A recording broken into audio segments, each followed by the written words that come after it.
the bulk of what we do is in Central and Northern Florida, but what our criteria really starts with growth markets, right? If you think about, the whole sales process, you think of a funnel, it's no different with identifying properties, right? We look at markets that we generally like them, then we just continue to analyze the sub-market, and we get right down to the neighborhood.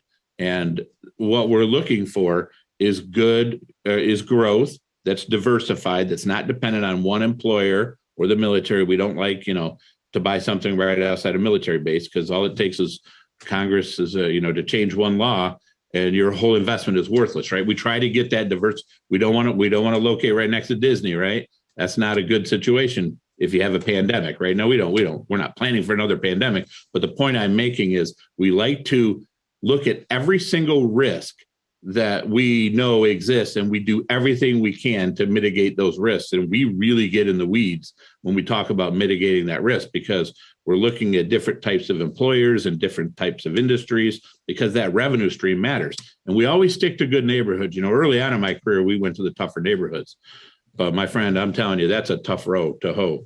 There is no doubt about it. And so we don't do that. We stick to the good neighborhoods, because when you have recessions or downturns, when you think about it, it's usually the extremes of the markets that really get hurt. It's maybe the top end gets hurt, the very bottom part of the market gets hurt. The people in the middle, they just don't get hurt.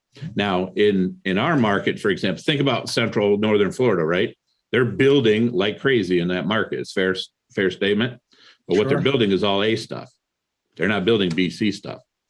And when you think about the roughly 1,000 people that are moving to Florida every year, all those people aren't wealthy. Yeah, Some of them are, but not all of them. So we have a situation, and we look for this setup. And this setup exists in more than just Florida. It exists in Texas. It exists in many of the southeastern states, right? For lots of reasons. But we're looking for a situation where we have that increasing demand, no new supply. Because if you think about economics, it just puts upward pressure on rents. So it's kind of a bull market, right? That's the rising tide that you want to be part of. But then you put a value add strategy on top of that, and that's when you get crazy returns that just really, really are nice. We do everything that's existing. We prefer 80s and newer, and so we need to be able to add value somehow. Most of the time it's physical improvements and some management. Sometimes we'll get lucky. In fact, we have a Tallahassee deal that we're done.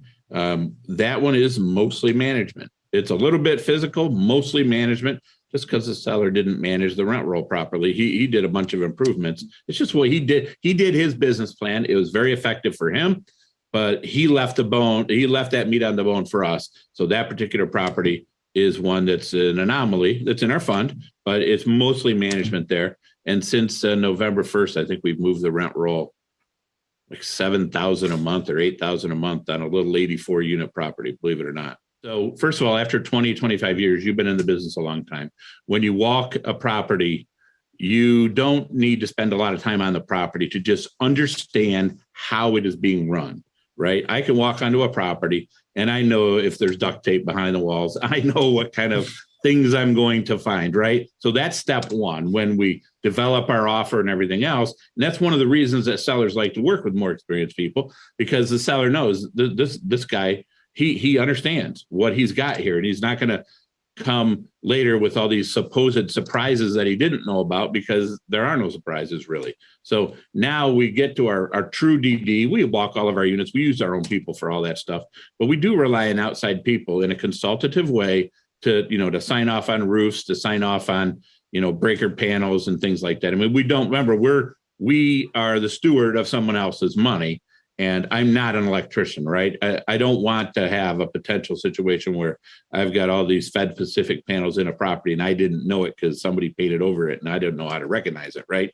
So we rely on the trades and bring them in to look at all aspects of the property so that we, in the end, have a good feeling for what the property's like. What we don't generally do, and I'm not saying there is anything wrong with this, but we don't generally just hire one inspector to go out and look at everything, because generally speaking, they're going to identify glaring problems, but they're not the licensed electrician. They're probably not the roofer.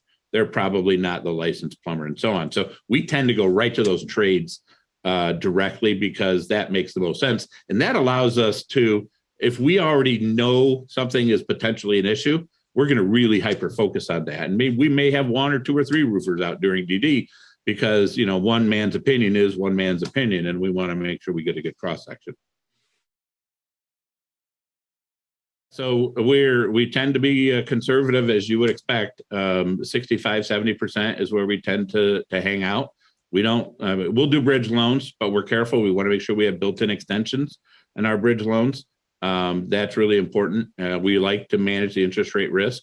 We try to go fixed if we can. And we just want to make sure that we give ourselves flexibility on the back end should there be some delay in our ability to implement our business plan and get the property where we think.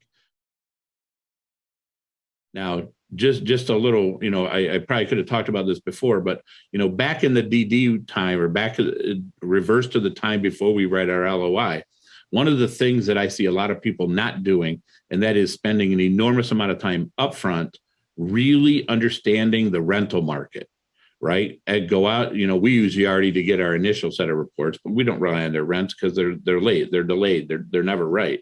So we'll go out and we'll find all of the competitors within 1 mile or 2 miles or 3 miles, depending on how many competitors there are. And we will go out and check everybody's rents. And the reason we do that is because we want to understand where our property is today. This is the key to this. And we want to know, okay, we know what we're going to do to the property, and then we're going to project where that property is going to go. That's our upside. What is critical to us is that when we go into a deal, we know, because of our rent survey, that we know how that property is going to compete one level up from where it is today. And we know that it's the moment we get it there, the rents and the market already supports that. And that's the key, because some people will allow for some increases, but plan on the market allowing them to continue to get 5 or 7% increases. We would never do that. We know that today, if we put that unit out there and the work's done, we know that today we can rent it at our projected number.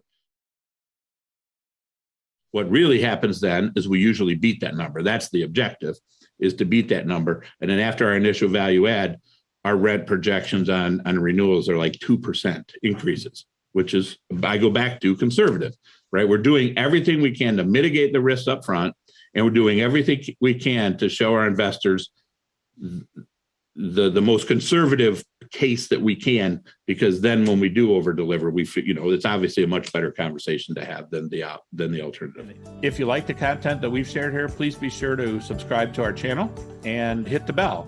So thank you again, and have a wonderful day.